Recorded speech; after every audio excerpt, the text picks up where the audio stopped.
Bonjour communauté de coups critiques, ici Kim et aujourd'hui, je ne suis que la courroie de transmission pour vous partager les conseils du grand Jason Carl, le fabuleux conteur de vampires La Mascarade. Lors du Weekend of Darkness de 2021, Jason Carl, le brand marketing manager de World of Darkness et le storyteller des séries LA by Night, Seattle by Night et New York by Night, a fait une vidéo portant sur les secrets du storytelling. Donc, je vous résume aujourd'hui ces derniers qui sont de fabuleux guides pour avoir des parties de Vampire la Mascarade riches et satisfaisantes. Donc, le secret numéro 1, c'est la fameuse session 0, la fondation d'une expérience réussie. Donc, la session 0, c'est une étape primordiale pour construire une campagne solide et immersive. Elle offre aux conteurs et aux joueurs une occasion unique de s'aligner sur les attentes et les envies de chacun. Donc, selon Jason Carl, voici les éléments essentiels à inclure dans cette préparation-là. Premièrement, définir les attentes. La première étape, c'est discuter avec les joueurs de ce qu'ils veulent retirer de l'expérience de jeu. Quel thème est-ce qu'ils souhaitent explorer? Certains pourraient être attirés par les dilemmes moraux profonds, tandis que d'autres préféreront les intrigues politiques complexes, des récits d'amour tragiques ou des aventures centrées sur la survie. Donc, c'est important de noter que les préférences peuvent varier entre les joueurs et c'est tout à fait normal. Le rôle du conteur, c'est de trouver un équilibre permettant à chacun de vivre des moments significatifs au sein de l'histoire. C'est aussi le moment, la session 0, d'établir la sécurité émotionnelle.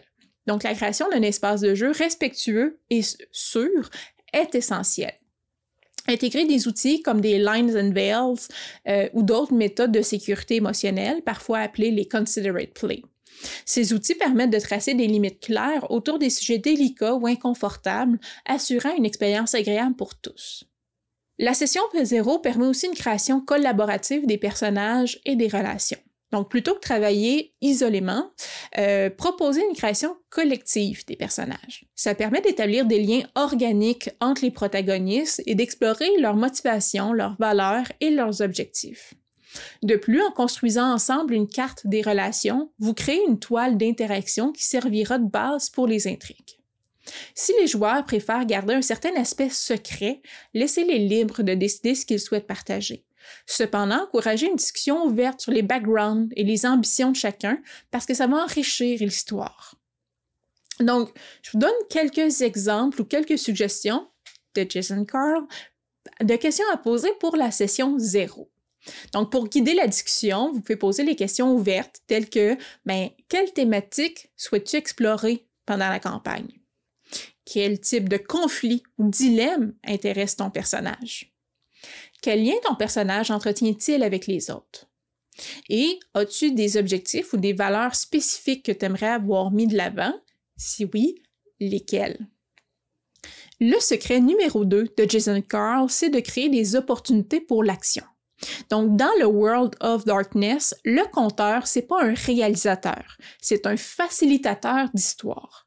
Donc, c'est les choix des joueurs qui vont définir l'intrigue. Votre rôle consiste à décrire des situations captivantes et à inviter les personnages à y réagir. Donc, voici comment maximiser l'engagement des joueurs. Premièrement, l'invitation à l'action et conflit dynamique. Chaque situation présentée par le storyteller devrait être une opportunité d'action pour les joueurs. Il ne s'agit pas de forcer la main, mais d'encourager des décisions, significatives. Donc, ces opportunités-là peuvent prendre plusieurs formes. Ça peut être des conflits globaux qui touchent tous les personnages. Par exemple, une menace pesant sur leur domaine ou leur communauté. Mais ça peut aussi être des dilemmes personnels qui exploitent les ambitions, les désirs ou les failles de chaque personnage. Il s'agit aussi de mettre des obstacles et des conséquences. Donc, les opportunités d'action doivent être accompagnées de défis et d'obstacles. Chaque choix entraîne des défis et des répercussions qui soient acceptées ou non. Les personnages acceptent ou non ces invitations-là, les décisions doivent avoir des répercussions tangibles. Donc, une mission refusée peut revenir plus tard sous une forme différente ou entraîner des conséquences négatives. Une mission acceptée, elle, peut ouvrir de nouvelles intrigues ou exposer des secrets cruciaux.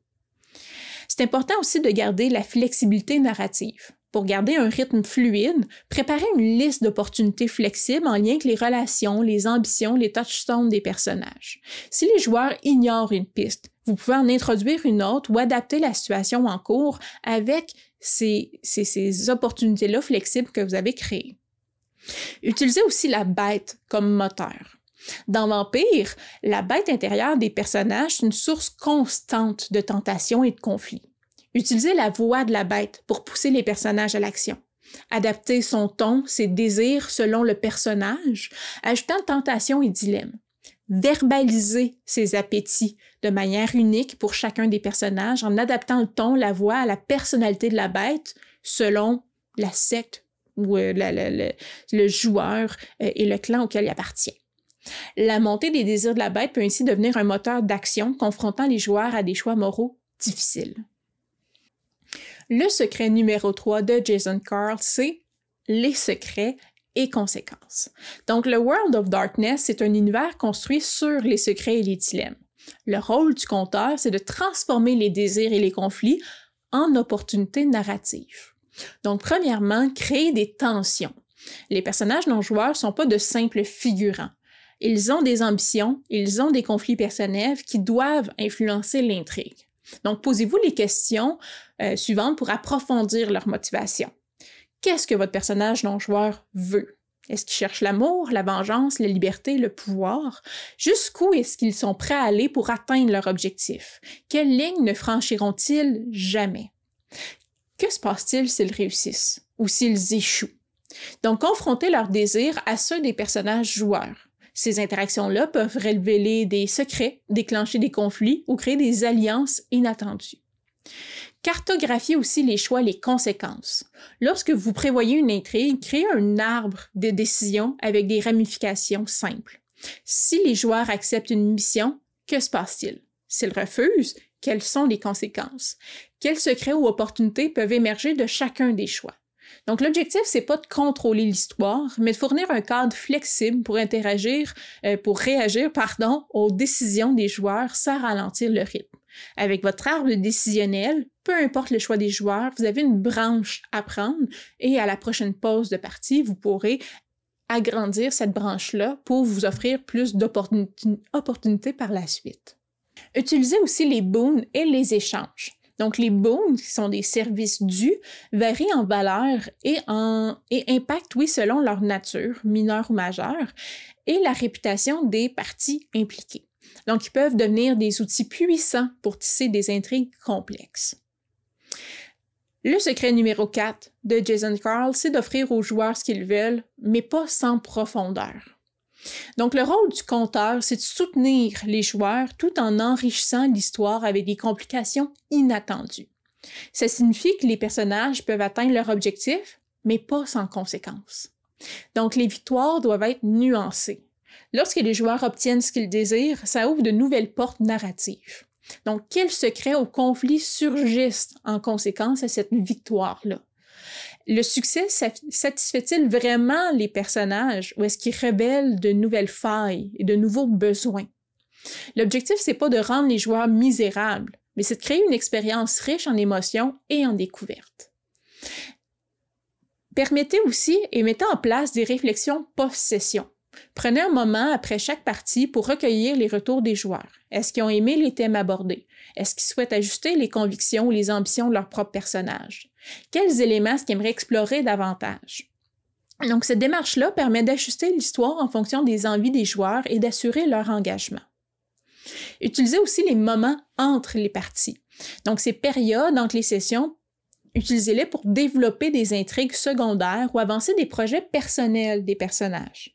Donc, les personnages pourraient utiliser ou gérer leurs investissements financiers, leurs alliances, faire des recherches. Donc, ces moments hors jeu-là enrichissent l'histoire, offrent de nouvelles opportunités lors des sessions suivantes et ça enlève un peu des temps morts durant les parties. En conclusion, pour Jason Carl, le jeu doit être une expérience collective. Le conteur, c'est l'architecte du décor et des opportunités, mais c'est les joueurs qui racontent l'histoire.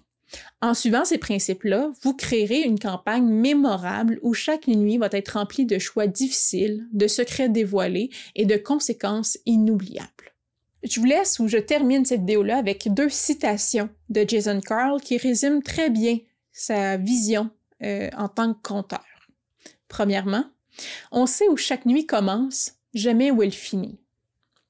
Deuxièmement, je scénarise le bruit de fond, les joueurs racontent l'histoire. Donc, j'espère que ces conseils vous soient utiles, mais pour moi, ils le sont, et pas seulement dans les parties de Vampire la Mascarade, mais dans toutes mes parties de jeux de rôle. Sur ce, comme à l'habitude, je vous invite à mettre un petit pouce en l'air si vous avez aimé la vidéo, commentez si vous avez des questions, et si vous voulez commenter les visions de Jason Carl, et n'hésitez pas à vous abonner à la chaîne pour être au courant lorsque les prochaines vidéos sur Vampire et tous nos autres jeux de rôle vont être publiés. Et sur ce, je vous souhaite bonne partie. Bye!